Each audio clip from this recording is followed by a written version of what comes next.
Bonjour à toutes et à tous. Aujourd'hui, nous sommes de retour au Mont-Soleil, mais cette fois, pas pour vous parler d'énergie renouvelable. Nous avons le grand honneur d'être en compagnie de Sophie Durande et Léonard Gogna. Merci beaucoup d'avoir la gentillesse de nous recevoir. Ça vient, bonjour. Pour ceux qui ne vous connaissent pas encore, vous formez le duo Carousel. Pourquoi ce nom? Vous aimiez les manèges quand vous étiez petit? Tu veux répondre? Moi j'adorais les manèges, oui. Moi aussi j'aimais bien. Et puis on avait commencé le groupe et on ne trouvait pas de nom. On avait plein de noms mais il n'y en avait aucun qui nous plaisait vraiment. Jusqu'au soir on est allé dans une fête et puis au loin il y avait des carousels, il y avait des manèges. Et puis le copain qui était avec nous, tout d'un coup il s'arrête puis il nous dit voilà j'ai trouvé le nom pour le groupe. Et ça pourrait être Carousel. Et au final c'est un mot qui nous a bien plu parce que ça fait penser à des choses qui tournent, quelque chose de coloré, quelque chose avec de la musique, quelque chose d'entraînant. Et puis voilà, on a adopté ce nom-là. Votre rencontre est incroyable. Pouvez-vous nous raconter cette histoire super romantique? On s'est rencontrés dans le sud de la France. Moi j'étais chez ma sœur à ce moment-là. Et je jouais de l'accordéon sur les terrasses des cafés pour les gens qui étaient en train de boire un verre. Comme c'était l'été, il y avait pas mal de touristes. Et puis un jour, c'était un vendredi jour de marché. Et au moment où je sors mon accordéon, je fais une chanson, je fais deux chansons, puis tout à coup je vois débarquer Léonard. Moi je ne savais pas encore qui c'était.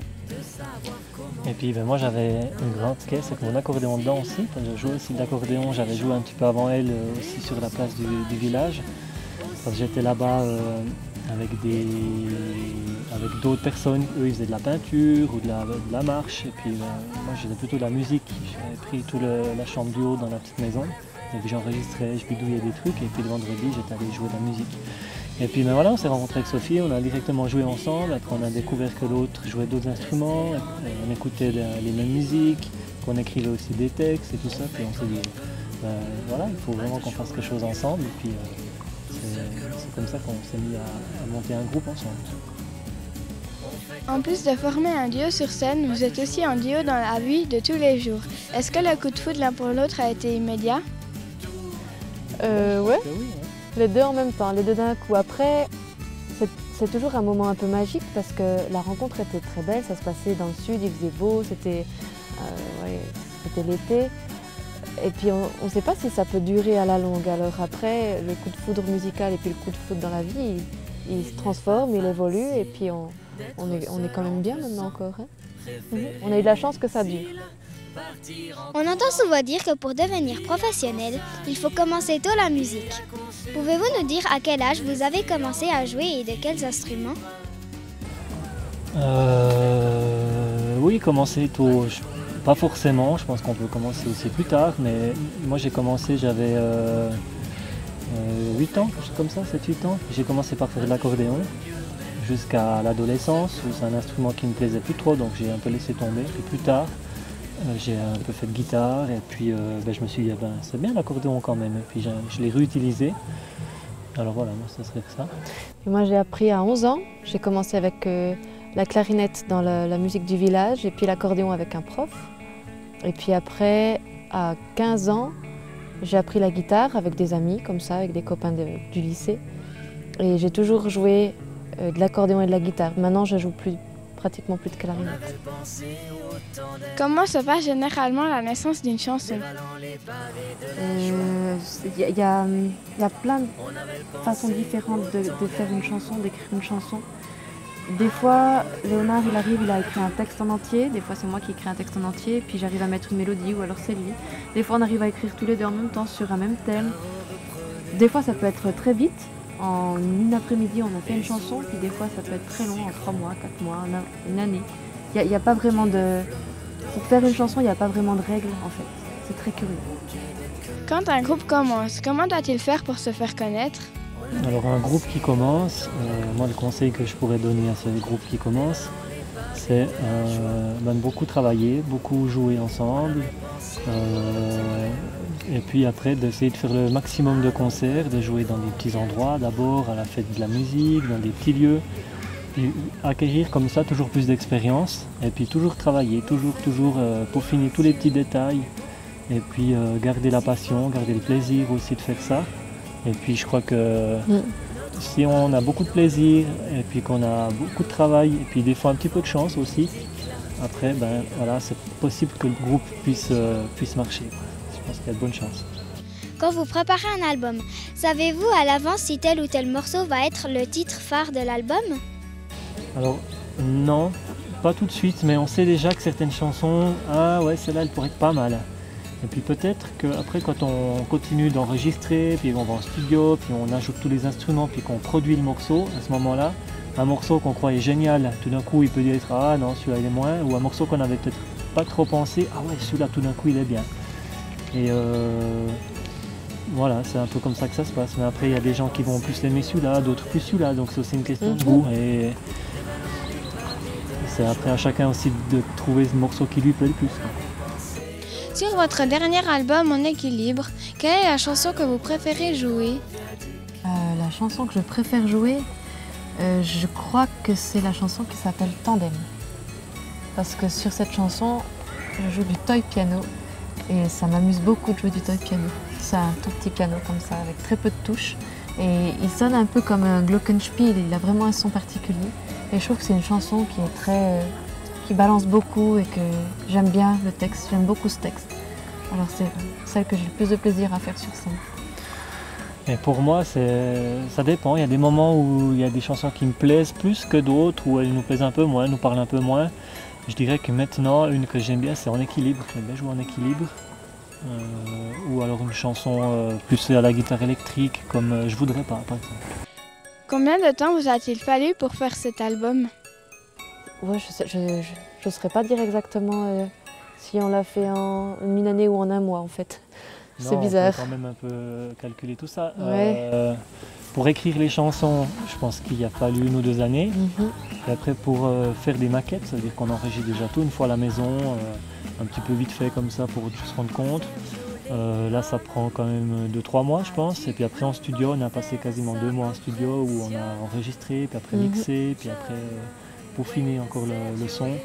C'est quand même un travail qui était assez long sur cet album. Donc on a passé beaucoup de temps à perfectionner chaque détail. Le 15 décembre dernier, vous avez participé à la finale suisse pour représenter notre pays à l'Eurovision. Quel souvenir en gardez-vous? Moi, j'en garde un bon souvenir. C'est la première fois qu'on faisait une télévision en direct comme ça, sur un plateau de télé où on devait chanter une chanson devant un public. Heureusement qu'il y avait un public parce qu'il y avait aussi beaucoup de caméras.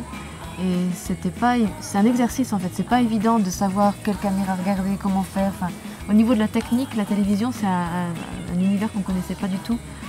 Moi j'en garde un très bon souvenir, c'était vraiment une bonne expérience avec une bonne montée d'adrénaline avant de monter sur le plateau quand c'est à nous d'y aller. Et puis après on est vraiment très content de voir comme ça s'est passé. Un bon souvenir en tout cas. Ouais, je rejoins un petit peu ce qu'elle a dit. Ouais. Comment expliquer la victoire de l'Armée du Salut? On ne peut pas forcément l'expliquer, on peut trouver peut-être des raisons, mais sans en être sûr. C'est une institution à la base qui a beaucoup de membres dans toute la Suisse, puis dans le monde entier. Donc ils ont déjà, avant même qu'ils montent sur scène, ils ont déjà plein de gens qui vont voter pour eux parce qu'ils font partie de cette organisation. Et puis quand on a un groupe comme nous, comme les autres candidats, on a des gens qui nous suivent un petit peu, mais ce n'est pas non plus des millions de personnes. Et après, voilà, c'est... Oui, ils avaient aussi une bonne chanson. Ouais. Ils avaient une chanson qui était bien faite. Mais je pense que voilà, ils avaient quand même un grand réseau qui les a beaucoup aidés. Et puis, d'ailleurs, il y avait vraiment un grand écart entre les votes qu'ils ont eus et puis tous les autres candidats. C'était impressionnant. Après, il y avait la question, est-ce qu'ils ont respecté le règlement ou pas? Est-ce que la télévision suisse avait pris les bonnes décisions? Ça, on ne sait pas. Nous, on est arrivé 2e, on a fait un concours et puis on accepte cette place comme ça. Pensez-vous retenter le coup une autre année? Je crois pas. C'était une expérience à faire une fois et puis s'ils ne nous avaient pas demandé, j'aurais jamais eu l'idée de faire ce genre de concours parce que ça montre qu'on... Enfin, je me suis intéressée à l'Eurovision cette année parce qu'on y participait, mais je pense pas qu'on le referait. Chaque expérience est différente et puis amène quelque chose. Si on le referait, ça aurait pas le même goût en fait. Donc je préfère rester sur un souvenir comme ça où c'était chouette, puis que de retenter. Votre musique ne semble pas connaître de frontières. le Cambodge, la Thaïlande, la Syrie et même la Birmanie. C'est une chance extraordinaire pour un groupe suisse. Racontez-nous cette expérience et quel accueil avez-vous reçu? Alors ça s'est passé en 2 fois. On est d'abord une première fois allé en Syrie, juste pour un concert. On est revenu, c'est écoulé 2 ou 3 ans, puis après on est parti ce printemps en Asie, où là on a donné 3 concerts dans 3 pays différents. Donc à chaque fois, quand on reçoit la demande ou qu'on nous appelle pour nous proposer ça, c'est vrai qu'on est très content, parce que quand on fait de la musique, puis qu'on peut voyager avec notre musique, aussi loin, dans des pays qu'on ne connaissait pas du tout, des cultures qu'on ne connaissait pas du tout, on était ravis. Et puis après, une fois qu'on est sur place, c'est vrai que c'est tellement différent de ce qu'on connaît nous, qu'on était émerveillés. Et puis moi je parle encore peut-être de la Syrie, après tu reviendras sur l'Asie, mais la Syrie c'était avant la guerre, maintenant dans toutes ces choses difficiles qui se passent. Et ouais, c'était vraiment magique quoi, pour nous. Et puis c'était un public, il était assis. Et puis ils étaient très calmes en fait, ils applaudissaient jusqu'à la fin des chansons, alors que nous on s'était dit ouais, ils vont danser ou s'il va se passer des choses. Puis après, une fois qu'on avait fini le concert, quand on est descendu de scène, ils sont tous arrivés, ils voulaient tous des photos, des autographes, des trucs, et puis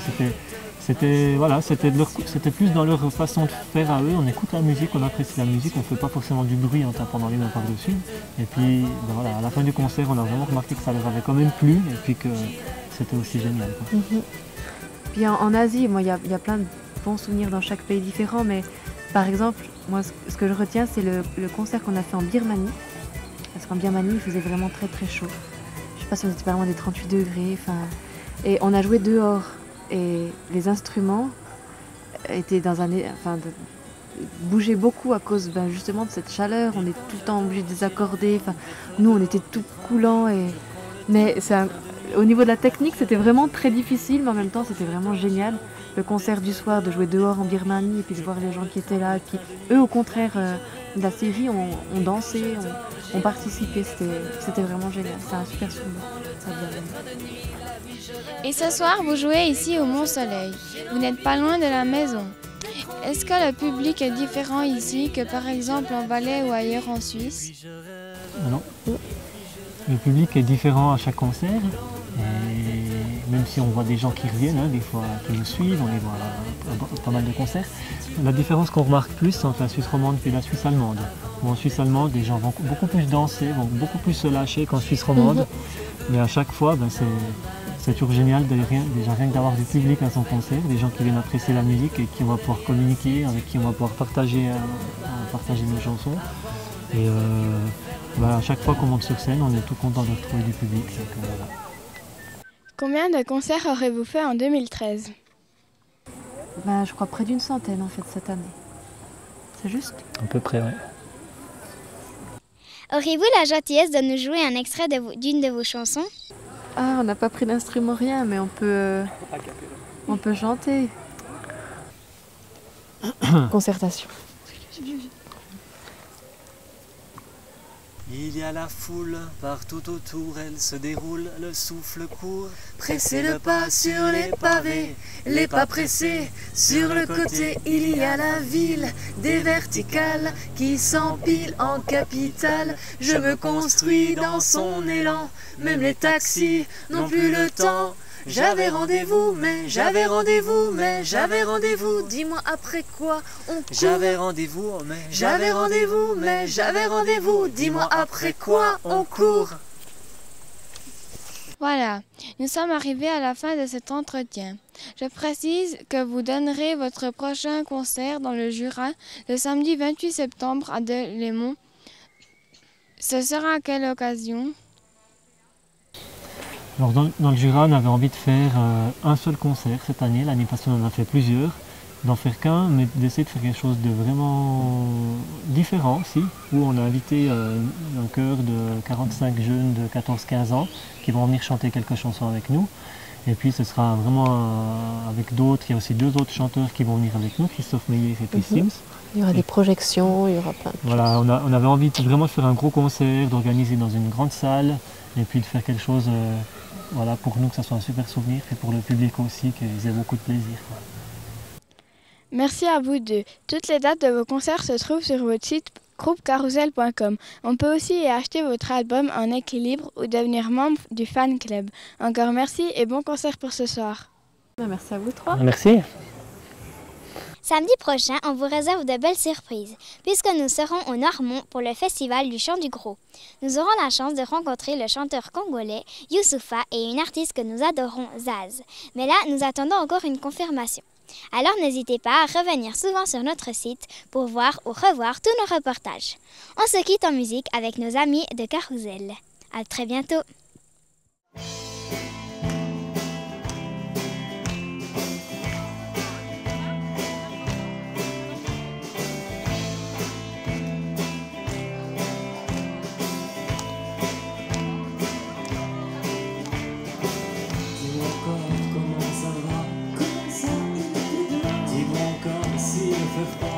Et le froid qui nous noie.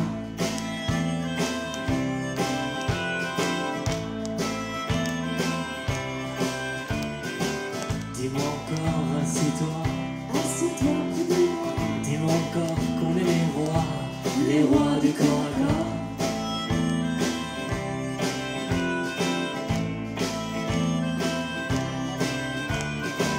Ne me dis pas que tu te perds, tu perds le nord. Ne me dis pas que tu es tombé dans le décor. Je deviens toujours plus fou que je de toi.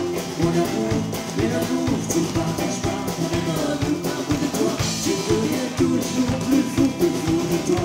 Mon amour, mais l'amour, tu ne partages pas mon amour de toi.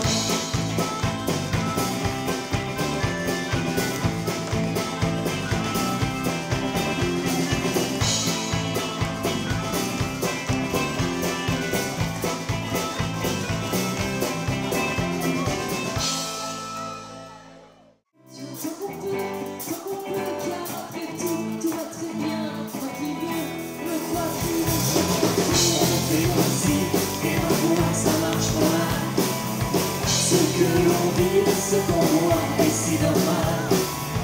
On fait comme si, et la foi ça marche pas mal. On fait comme si c'était comme ça.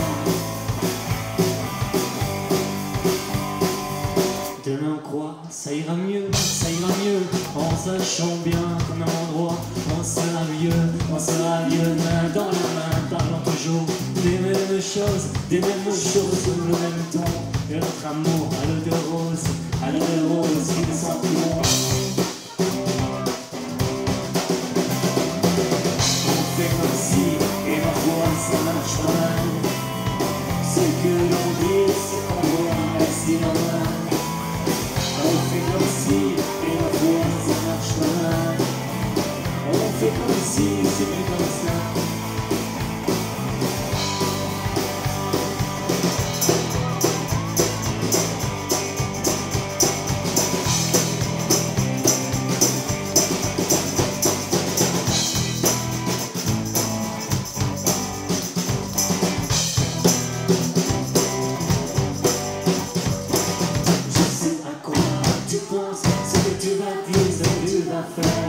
Remplir les silences par des soupirs de te cœur.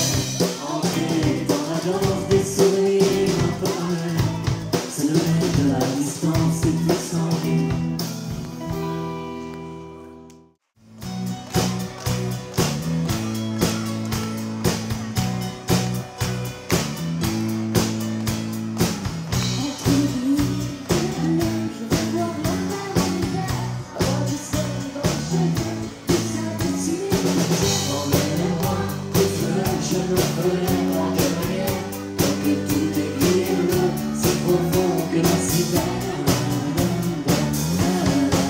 S'il y a du bruit entre nous deux, qu'est-ce qu'on peut y faire entre le gris et le bleu?